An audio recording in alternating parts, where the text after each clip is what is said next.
안녕하세요. 셀캠입니다. 오늘은 제가 생각하는 재수를 성공한 학생들의 특징에 대해서 설명을 드릴게요. 어, 기본적으로 해마다 좋은 성적을 내는 아이들의 공통점을 제가 뽑아봤어요. 아무래도 이제 공부를 많이 안 해본 학생들도 있고, 이제 좀 절실하다 보니까, 이제 제가 쭉 지난 애들을 돌이켜 보면서, 이렇게 하는 아이들이 성공을 하더라. 이런 생각을 정리해서 케이스, 그러니까 그 아이들 특징을 뽑아봤는데요. 이제 첫 번째가 뭐냐면, 공부를 이제 성적이, 그러니까 4, 5, 6에서 출발했던, 1, 2, 3에서 출발했건, 마지막에 좋은 결과를 내는 아이들의 특징은 뭐냐면, 질문을 많이 하지 않아요. 이게 무슨 말이냐면, 4, 5, 6들도 모르는 게 굉장히 많을 거잖아요. 사실은. 1, 2, 3에 비하여. 근데, 성적이 급등하는, 그러니까 마지막에 1, 2를 찍어내는 4, 5, 6들은 모르는 거 있으면 막 바로바로 그 교무실에 가서 질문하면서 시간을 버리는 게 아니라 본인이 이 모르는 거를 들고 씨름을 하는 거예요. 사실은 모를 때마다 선생님에게 물어서 질문을 해결하는 건 온전한 나의 지식이라고 할 수 없어요. 다음에 나오면 또 모를 수 있어요. 왜냐면 내가 모르는 그 문제와 좀 실갱이를 해야지 걔가 내게 될 거잖아요.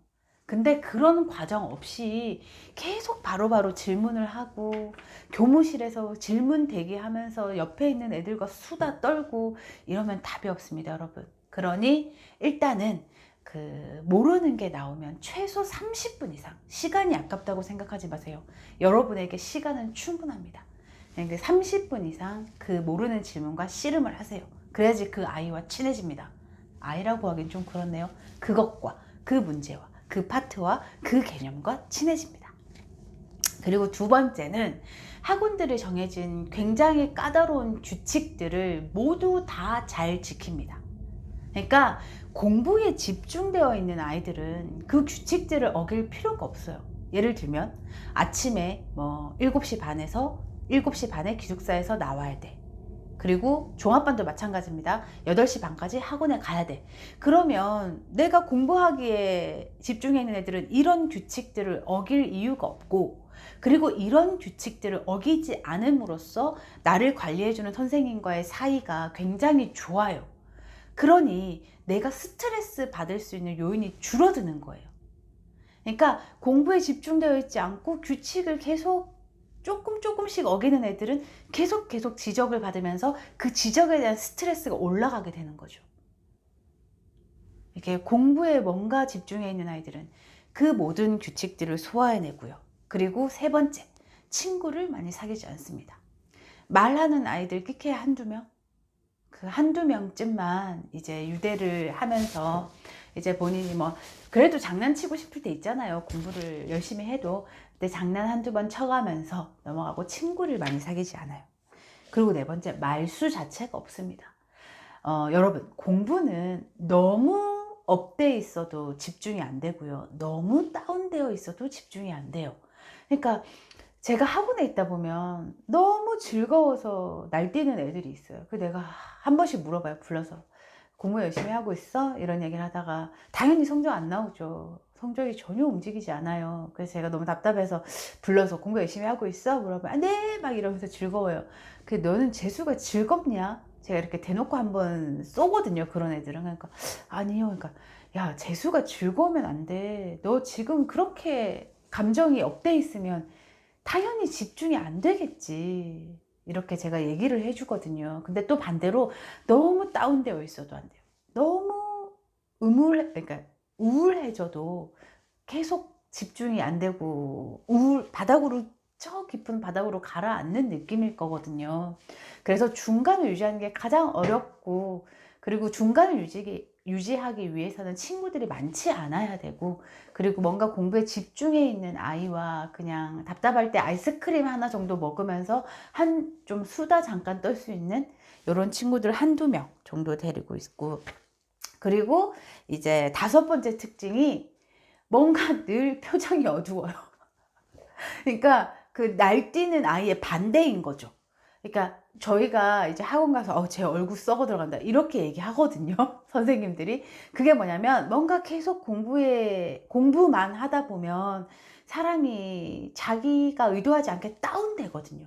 그럼 오히려 반대로 제가 볼 때 쟤는 너무 빠져들어 있다 싶은 애들은 또 불러서 약간 끌어올려요. 그러니까 뭐 커피 한잔 하면서 조금 웃겨주고 너무 그렇게 다운돼도 안 된다. 이렇게 얘기를 해주면서 그 아이를 약간 업시켜주고. 그러니까 이제 부모님들 그리고 여러분 생각하셔야 될 건 뭐냐면 같은 돈을 내고 같은 환경에서 누구는 미쳐날뛰어서 다운시켜야 되고 누구는 공부에 너무 집중돼 있어서 걔를 끌어올리는 업하는 상담을 진행해야 돼요. 그러니까 이런 상황이 사실 너무 웃기죠. 그러니까 같이 대학에 떨어졌고 같이 재수를 목표로 하고 있고 같은 환경에 들어왔으나 이 아이들이 반응하는 게 이렇게 다른 거예요. 여러분들도 명심하셔야 되고 부모님도 꼭 아셔야 합니다. 이게 재수에 실패하고 나면 부모님들이 꼭 학원 탓을 하시거든요. 근데 사실 제가 학원에 있어 보면 어느 학원이건 이런 상황은 마찬가지입니다. 같은 환경이지만 이 아이들의 성향이 이렇게 드러나는 거죠. 그래서 말해드렸던 5번째가 표정이 어둡다.